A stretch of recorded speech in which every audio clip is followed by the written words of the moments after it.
ಇಲ್ಲಿ ದೊಡ್ಡ ಸಂಖ್ಯೆಯಲ್ಲಿ ಸೇರಿದಂತ ಎಲ್ಲ ನನ್ನ ತಾಯಂದ್ರೆ ಮತ್ತು ಕಾರ್ಯಕರ್ತ ಬಂಧು ಭಗಿನಿಯರೇ ಮತ್ತು ಮಾಧ್ಯಮದ ಸ್ನೇಹಿತರೆ, ನೀವೆಲ್ಲರೂ ಕೂಡ ಸುಡು ಬಿಸಿಲಿನಲ್ಲಿ ಲೆಕ್ಕ ಮಾಡಲಾರ್ದಂತೆ ಮೇಲೆ ಬಿಸಿಲು ಕೆಳಗಡೆ ಕೂಡ ಬಿಸಿಲು, ಆ ಮಧ್ಯದಲ್ಲಿ ತಾವೆಲ್ಲರೂ ಕೂಡ ಬಹಳಷ್ಟು ತಾಳ್ಮೆಯಿಂದ ಕುಂತಿದ್ದೀರಿ.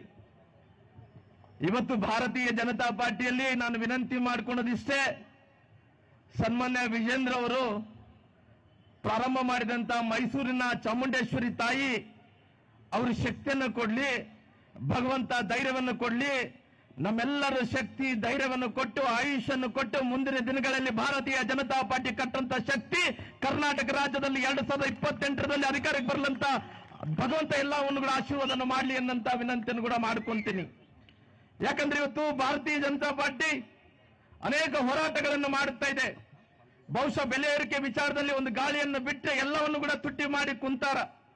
ಇವತ್ತು ಕಾಂಗ್ರೆಸ್ ನಾಯಕರೆಲ್ಲರೂ ಕೂಡ ಇವತ್ತು ಒಂದು ತಿಳ್ಕೊಂಡಾರ, ಶಾಸಕರು ಸಂಸದರು ಅವರೆಲ್ಲರೂ ಕೂಡ ಒಂದೇ ಒಂದು, ಎಲ್ಲಿ ಕೂಡ ಕೆಲಸ ಮಾಡೋದು ಬೇಕಾಗಿಲ್ಲ, ಕೇವಲ ಗ್ಯಾರಂಟಿಗಳ ಜೊತೆಲಿ ಓಡ್ತಾ ಇದ್ದಾರೆ. ಇವತ್ತು ಗ್ಯಾರಂಟಿಗಳ ಜೊತೆಲಿ ಏನು ಸರ್ಕಾರ ಓಡ್ತಾ ಇದ್ದಾನೋ, ಮುಖ್ಯಮಂತ್ರಿಗಳು ಓಡ್ತಾ ಇದ್ದಾರೋ, ಶಾಸಕರು ಓಡ್ತಾ ಇದ್ದಾರೋ, ನಮ್ಮ ಜೀವಕ್ಕೆ ಬೆಲೆ ಇಲ್ಲಾರ್ದಂತೆ, ಜೀವಕ್ಕೆ ಒಂದು ಭದ್ರತೆ ಇಲ್ಲಾರ್ದಂತೆ, ಒಂದು ಜೀವಕ್ಕೆ ಗ್ಯಾರಂಟಿ ಇಲ್ಲಾರ್ದಂತೆ ಇವತ್ತು ಕಾಂಗ್ರೆಸ್ಸಿನ ಸರ್ಕಾರ ಮಾಡ್ತಾ ಇದೆ. ಇವತ್ತು ಕರ್ನಾಟಕ ರಾಜ್ಯದಲ್ಲಿ ಕಾಂಗ್ರೆಸ್ ಆಡಳಿತ ಬಂದಂತ ಟೈಮಲ್ಲಿ, ನಾನು ಇಡೀ ಕರ್ನಾಟಕ ರಾಜ್ಯದಲ್ಲಿ ಪ್ರವಾಸ ಮಾಡಿದಂತ ಟೈಮಲ್ಲಿ ಯಾರ್ದು ಜಾಸ್ತಿ ಆಗುತ್ತಂದ್ರೆಗಿನ ಎಲ್ಲ ಜಿಹಾದಿಗಳೆಲ್ಲರೂ ಕೂಡ ಎದ್ದು ನಿಂತು ಹಿಂದೂಗಳೆಲ್ಲರೂ ಕೂಡ ಮುಗಿಸಂತ ಕೆಲಸ ಕಾಂಗ್ರೆಸ್ ಸರ್ಕಾರ ಯಾವತ್ತು ಅಧಿಕಾರಕ್ಕೆ ಬರ್ತನೋ ಅವತ್ತೆಲ್ಲ ಕೂಡ ಈ ಷಡ್ಯಂತ್ರ ನಡ್ಕೊಂತ ಬಂದಿದೆ.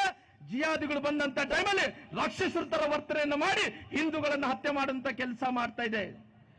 ಅದಕ್ಕೋಸ್ಕರವಾಗಿ ಇವತ್ತು ಮಡಿಕೇರಿಯಲ್ಲಿ ಮಾತಾಡುವಂತ ಟೈಮಲ್ಲಿ ನಾನು ಹೇಳಿದೆ, ಇವತ್ತು ಯಾರೊಬ್ಬ ಕಾರ್ಯಕರ್ತರು ಕೂಡ ನೀವು ನೋವನ್ನು ಪಟ್ಟು ಯಾರೋ ಒಬ್ಬರು ದೌರ್ಜನ್ಯ ಮಾಡ್ತಾರಂದೇಳಿ ಯಾವ ರೀತಿಯಲ್ಲಿ ವಿನಯರ ಆತ್ಮಹತ್ಯೆಯನ್ನು ಮಾಡಿಕೊಂಡ್ರು, ಅಲ್ಲಿದ್ದಂತ ಶಾಸಕರು ಪೋಪಣ್ಣವರು ಅವರು ಒತ್ತಡದಿಂದ ಅವರು ಏನು ವಿನಯ ಆತ್ಮಹತ್ಯೆಯನ್ನು ಮಾಡಿಕೊಂಡ್ರು, ಮುಂದಿನ ದಿನಗಳಲ್ಲಿ ಯಾವೊಬ್ಬ ಕಾರ್ಯಕರ್ತರು ಕೂಡ ನಮ್ಮ ಭಾರತೀಯ ಜನತಾ ಪಾರ್ಟಿ ಕಾರ್ಯಕರ್ತರು ಆತ್ಮಹತ್ಯೆಗಳನ್ನು ಮಾಡ್ಕೋಬಾರ್ದು, ಹೆದರಬಾರ್ದು, ಬೆದರಬಾರ್ದು, ನಿಮ್ಮ ಜೊತೆಲಿ ಭಾರತೀಯ ಜನತಾ ಪಾರ್ಟಿ ಇರುತ್ತೆ ಅನ್ನಂತ ಮಾತನ್ನು ಕೂಡ ತಮ್ಮೆಲ್ಲರಿಗೂ ನಾನು ಹೇಳ್ತಾ ಇದ್ದೀನಿ.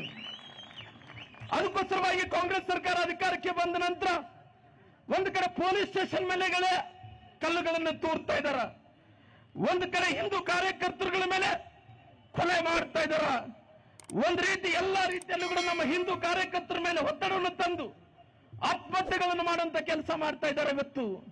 ಅದಕ್ಕೋಸ್ಕರವಾಗಿ ಮುಂದಿನ ದಿನಗಳಲ್ಲಿ ದೊಡ್ಡ ಮಟ್ಟದ ಹೋರಾಟವನ್ನು ಆಗಬೇಕಾದ್ರಿಗಿನ ನಮ್ಮೆಲ್ಲ ಕಾರ್ಯಕರ್ತರು ನಿಲ್ಲಬೇಕಾಗಿದೆ. ಅದಕ್ಕೋಸ್ಕರವಾಗಿ ರಾಜ್ಯದಲ್ಲಿ ಸಂಪೂರ್ಣವಾಗಿ ಕಾನೂನು ಸುವ್ಯವಸ್ಥೆ ಸಂಪೂರ್ಣವಾಗಿ ನಾಶ ಆಗಿಬಿಟ್ಟಿದೆ, ನೆಲಕ್ಕಚ್ಚು ಹೋಗಿದೆ. ಅದಕ್ಕೋಸ್ಕರವಾಗಿ ಮುಂದಿನ ದಿನಗಳಲ್ಲಿ ಇವತ್ತೆಲ್ಲ ರೀತಿಯಲ್ಲೂ ಕೂಡ ಕಾಂಗ್ರೆಸ್ಗೆ ಪಾಠವನ್ನು ಕಲಿಸಬೇಕಾದ್ರಿಗಿನ ನಮ್ಮ ಕಾರ್ಯಕರ್ತರೆಲ್ಲರೂ ಒಂದಾಗಬೇಕಾಗಿದೆ. ಸನ್ಮಾನ್ಯ ವಿಜಯೇಂದ್ರ ಅವರೇ ಇದೇ ರೀತಿಯಲ್ಲಿ ಒಂದು ಮಂಗಳೂರಿನಲ್ಲಿ ಒಂದು ಕಾರ್ಯಕ್ರಮ ನಡೆಯುವಂತ ಟೈಮಲ್ಲಿ ಇದೇ ರೀತಿಯಲ್ಲಿ ಕಾಂಗ್ರೆಸ್ಸಿನ ಪಕ್ಷ ಮತ್ತು ಅಧಿಕಾರದಲ್ಲಿದ್ದಂತ ಟೈಮಲ್ಲಿ ನಮ್ಮ ಕಾರ್ಯಕರ್ತರುಗಳ ಮೇಲೆ ದೌರ್ಜನ್ಯವನ್ನು ಮಾಡಿ ಹಿಂದೂ ಪರ ಸಂಘಟನೆಗಳೆಲ್ಲ ಹೋರಾಟಗಾರರ ಮೇಲೆ ಇವತ್ತು ಕೇಸುಗಳನ್ನು ಮಾಡಿದಂತ ಟೈಮಲ್ಲಿ ಅವತ್ತು ಯಡಿಯೂರಪ್ಪರು ಕುಂತಿದ್ರು.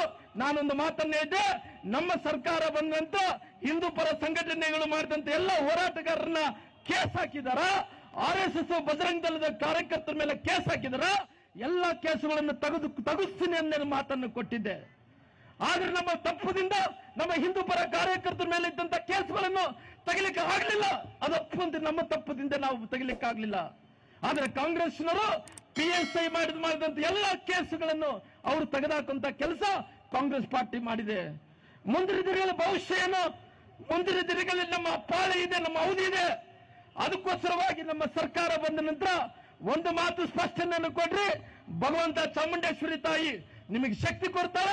ಶಕ್ತಿ ಕೊಟ್ಟಿದ್ದ ದಿನ ಹಿಂದೂ ಪರ ಕಾರ್ಯಕರ್ತರ ಮೇಲಿದ್ದಂತ ಎಲ್ಲ ಕೇಸುಗಳನ್ನು ಅದನ್ನು ತೆಗೆದುಹಾಕಬೇಕಂತ ಒತ್ತಾಯ ಮಾಡ್ತೀನಿ, ತೆಗೆದುಹಾಕಬೇಕನ್ನೋ ಬಯಸ್ತಂದು. ಇವತ್ತು ಗೃಹ ಮಂತ್ರಿಗಳು, ಮುಖ್ಯಮಂತ್ರಿಗಳು ಯಾವುದೇ ರೀತಿಯಲ್ಲಿ ಜನರ ರೆಸ್ಪಾನ್ಸ್ ಅಂತ ಕೆಲಸ ಮಾಡ್ತಾ ಇಲ್ಲ. 2014ರಲ್ಲಿ ಯಾವ ರೀತಿ ಆಕ್ಷನ್ ಅಲ್ಲಿ ಪ್ರೈಮ್ ಮಿನಿಸ್ಟರ್ ಆದಂತರು ಮನಮೋಹನ್ ಸಿಂಗ್ ಅವರು, ಅದೇ ರೀತಿಯಲ್ಲಿ ಕರ್ನಾಟಕ ರಾಜ್ಯದಲ್ಲೂ ಕೂಡ ಆಕ್ಷನ್ ಅಲ್ಲಿ ಇವತ್ತು ಹೋಮ್ ಮಂತ್ರಿಗಳು ಅಂದ್ರೆ ಗೃಹ ಮಂತ್ರಿಗಳು ಆಗಿದ್ದಾರೆ. ಈ ಗೃಹ ಮಂತ್ರಿಗಳಾದಂತವರು ಎಲ್ಲೇ ಹೋಗ್ಲಿ ಇವತ್ತು ನೀವು ನೋಡ್ತಾ ಇರ್ಬೋದು, ಉಡುಪಿ ಶೌಚಾಲಯದಲ್ಲಿ ಎಲ್ಲೋ ಒಂದು ಕಡೆ ವಿಡಿಯೋ ಮಾಡ್ತಾ ಇದ್ದಾರೆ ಅಂದಿಗ್ನ ಅವ್ರು ಹೇಳಿದಂತ ಮಾತೇನೆ ಮಕ್ಕಳ ಆಟ. ಇವತ್ತು ಗಣಪತಿ ಇವತ್ತು ಸಾಕಷ್ಟು ಕಡೆ ಅತ್ಯಾಚಾರಗಳಾಗ್ತದೆ, ಅನಾಚಾರಗಳಾಗ್ತದೆ ಅಂದ್ರೆ ಅದು ಮಾಮೂಲಿಯಪ್ಪ ನಡೀತಿರ್ತಾವ ಅನ್ನಂತ ಮಾತನ್ನು ಮಾತಾಡ್ತಾರ. ಅದಕ್ಕೋಸ್ಕರವಾಗಿ ಮುಂದಿನ ದಿನಗಳಲ್ಲಿ ಎಲ್ಲದಕ್ಕೂ ಕೂಡ ಎಲ್ಲ ಒಂದು ಕಡೆ ಕೊನೆಗಾಡಬೇಕು. ಅದ್ರಿಗಿನ ಅದು ಭಾರತೀಯ ಜನತಾ ಪಾರ್ಟಿನ ಅಧಿಕಾರ ಬಂದಂತ ಟೈಮಲ್ಲಿ ಎಲ್ಲವನ್ನು ಕೂಡ ಮಾಡಂತ ಕೆಲಸ ಮಾಡಬೇಕು. ಮಳೆ ಬರ್ತಾ ಇದೆ, ಸಮಯ ಕೂಡ ಬಹಳಷ್ಟು ಆಗ್ತಾ ಇದೆ. ಅದಕ್ಕೋಸ್ಕರವಾಗಿ ಮುಂದಿನ ದಿನಗಳಲ್ಲಿ ಸಮಯ ಬಂದಂತ ಟೈಮಲ್ಲಿ ಎಲ್ಲಾ ವಿಚಾರಗಳನ್ನು ಮಾತಾಡುವಂತ ಕೆಲಸ ಮಾಡ್ತೀವಿ. ಯಾವುದೊಬ್ಬ ಕಾರ್ಯಕರ್ತರು ಆತ್ಮಹತ್ಯೆಯನ್ನು ಮಾಡ್ಕೊಳಕ್ ಹೋಗ್ಬೇಡ್ರಿ, ಕಾಂಗ್ರೆಸ್ಸಿನ ಗೊಡ್ಡ ಬೇದಿಕೆಯನ್ನು ಎದುರಕ್ಕೆ ಹೋಗ್ಬೇಡ್ರಿ, ನಿಮ್ಮ ಜೊತೆಲಿ ನಾವಿರ್ತೀವಿ. ಮುಂದಿನ ದಿನಗಳಲ್ಲಿ ನಿಮ್ಮ ರಕ್ಷಣೆ ಮಾಡುವಂತ ಕೆಲಸ ಭಾರತೀಯ ಜನತಾ ಪಾರ್ಟಿ ಮಾಡುತ್ತೆ ಅನ್ನಂತ ಮಾತುಗಳನ್ನು ಹೇಳ್ತಾ ನನ್ನ ಮಾತುಗಳು ಮುಕ್ತಾಯ ಮಾಡ್ತಾ ಇದ್ದೀನಿ. ಇಲ್ಲಿ ದೊಡ್ಡ ಸಂಖ್ಯೆಯಲ್ಲಿ ಸೇರಿದಂತ ಎಲ್ಲ ನನ್ನ ತಾಯಂದ್ರೆ ಮತ್ತು ಕಾರ್ಯಕರ್ತ ಬಂಧು ಭಗಿನಿಯರೇ ಮತ್ತು ಮಾಧ್ಯಮದ ಸ್ನೇಹಿತರೆ, ನೀವೆಲ್ಲರೂ ಕೂಡ ಸುಡು ಬಿಸಿಲಿನಲ್ಲಿ ಲೆಕ್ಕ ಮಾಡಲಾರ್ದಂತೆ ಮೇಲೆ ಬಿಸಿಲು, ಕೆಳಗಡೆ ಕೂಡ ಬಿಸಿಲು, ಆ ಮಧ್ಯದಲ್ಲಿ ತಾವೆಲ್ಲರೂ ಕೂಡ ಬಹಳಷ್ಟು ತಾಳ್ಮೆಯಿಂದ ಕುಂತಿದ್ದೀರಿ. ಇವತ್ತು ಭಾರತೀಯ ಜನತಾ ಪಾರ್ಟಿಯಲ್ಲಿ ನಾನು ವಿನಂತಿ ಮಾಡಿಕೊಳ್ಳೋದಿಷ್ಟೇ, ಸನ್ಮಾನ್ಯ ವಿಜೇಂದ್ರ ಅವರು ಪ್ರಾರಂಭ ಮಾಡಿದಂತ ಮೈಸೂರಿನ ಚಾಮುಂಡೇಶ್ವರಿ ತಾಯಿ ಅವರು ಶಕ್ತಿಯನ್ನು ಕೊಡ್ಲಿ, ಭಗವಂತ ಧೈರ್ಯವನ್ನು ಕೊಡ್ಲಿ, ನಮ್ಮೆಲ್ಲರ ಶಕ್ತಿ ಧೈರ್ಯವನ್ನು ಕೊಟ್ಟು ಆಯುಷನ್ನು ಕೊಟ್ಟು ಮುಂದಿನ ದಿನಗಳಲ್ಲಿ ಭಾರತೀಯ ಜನತಾ ಪಾರ್ಟಿ ಕಟ್ಟಂತ ಶಕ್ತಿ ಕರ್ನಾಟಕ ರಾಜ್ಯದಲ್ಲಿ 2028ರಲ್ಲಿ ಅಧಿಕಾರಕ್ಕೆ ಬರಲಂತ ಭಗವಂತ ಎಲ್ಲವನ್ನು ಕೂಡ ಆಶೀರ್ವಾದವನ್ನು ಮಾಡಲಿ ಅನ್ನಂತ ವಿನಂತಿಯನ್ನು ಕೂಡ ಮಾಡ್ಕೊಂತೀನಿ. ಯಾಕಂದ್ರೆ ಇವತ್ತು ಭಾರತೀಯ ಜನತಾ ಪಾರ್ಟಿ ಅನೇಕ ಹೋರಾಟಗಳನ್ನು ಮಾಡುತ್ತಾ ಇದೆ. ಬಹುಶಃ ಬೆಲೆ ಏರಿಕೆ ವಿಚಾರದಲ್ಲಿ ಒಂದು ಗಾಳಿಯನ್ನು ಬಿಟ್ಟರೆ ಎಲ್ಲವನ್ನು ಕೂಡ ತುಟ್ಟಿ ಮಾಡಿ ಕುಂತಾರ.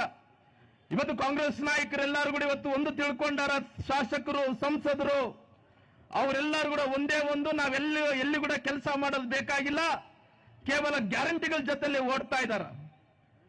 ಇವತ್ತು ಗ್ಯಾರಂಟಿಗಳ ಜೊತೆಲಿ ಏನು ಸರ್ಕಾರ ಓಡ್ತಾ ಇದ್ದಾನೋ, ಮುಖ್ಯಮಂತ್ರಿಗಳು ಓಡ್ತಾ ಇದ್ದಾರೋ, ಶಾಸಕರು ಓಡ್ತಾ ಇದ್ದಾರೋ, ನಮ್ಮ ಜೀವಕ್ಕೆ ಬೆಲೆ ಇಲ್ಲಾರ್ದಂತೆ, ಜೀವಕ್ಕೆ ಒಂದು ಭದ್ರತೆ ಇಲ್ಲಾರ್ದಂತೆ, ಒಂದು ಜೀವಕ್ಕೆ ಗ್ಯಾರಂಟಿ ಇಲ್ಲಾರ್ದಂತೆ ಇವತ್ತು ಕಾಂಗ್ರೆಸ್ಸಿನ ಸರ್ಕಾರ ಮಾಡ್ತಾ ಇದೆ.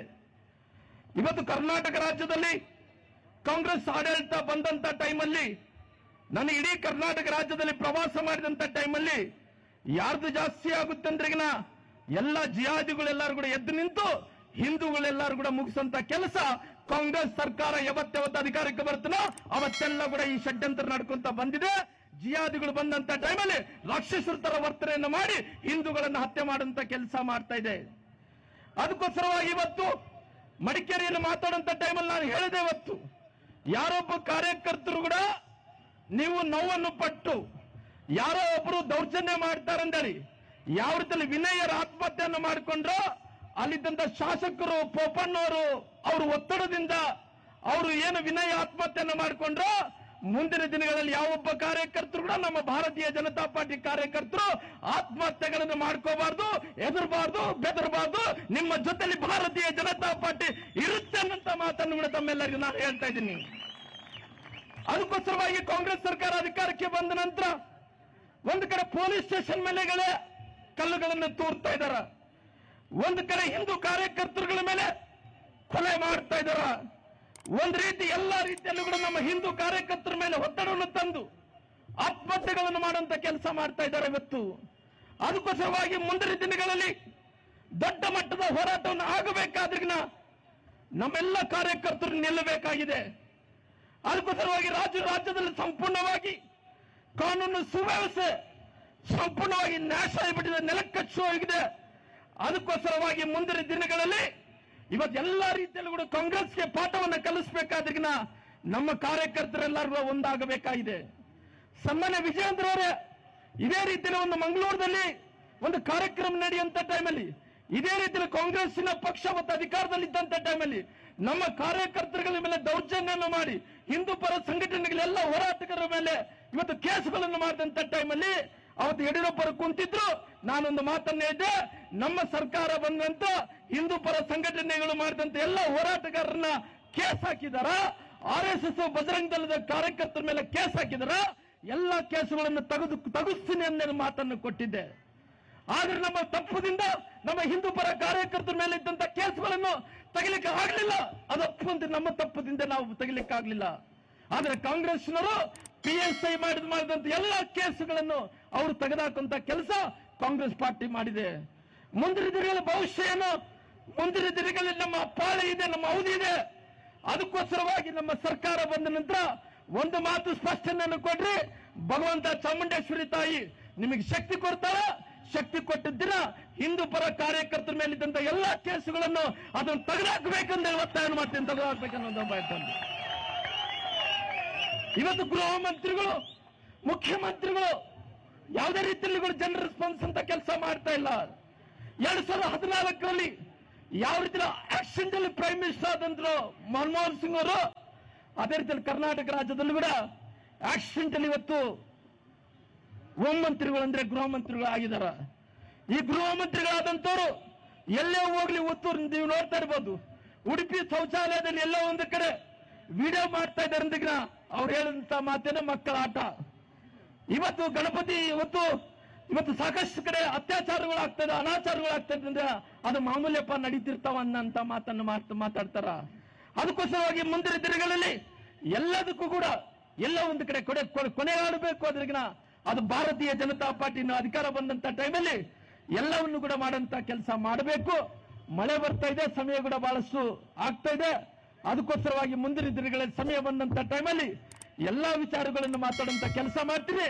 ಯಾವ್ದೊಬ್ಬ ಕಾರ್ಯಕರ್ತರು ಆತ್ಮಹತ್ಯೆಯನ್ನು ಮಾಡ್ಕೊಳಕ್ ಹೋಗ್ಬೇಡ್ರಿ, ಕಾಂಗ್ರೆಸ್ಸಿನ ಗೊಡ್ಡ ಬೇದಿಕೆನ ಎದುರಕ್ಕೆ ಹೋಗ್ಬೇಡ್ರಿ, ನಿಮ್ಮ ಜೊತೆಲಿ ನಾವಿರ್ತೀವಿ. ಮುಂದಿನ ದಿನಗಳಲ್ಲಿ ನಿಮ್ಮ ರಕ್ಷಣೆ ಮಾಡುವಂತ ಕೆಲಸ ಭಾರತೀಯ ಜನತಾ ಪಾರ್ಟಿ ಮಾಡುತ್ತೆ ಅನ್ನಂತ ಮಾತುಗಳನ್ನು ಹೇಳ್ತಾ ನನ್ನ ಮಾತುಗಳು ಮುಕ್ತಾಯ ಮಾಡ್ತಾ ಇದ್ದೀನಿ.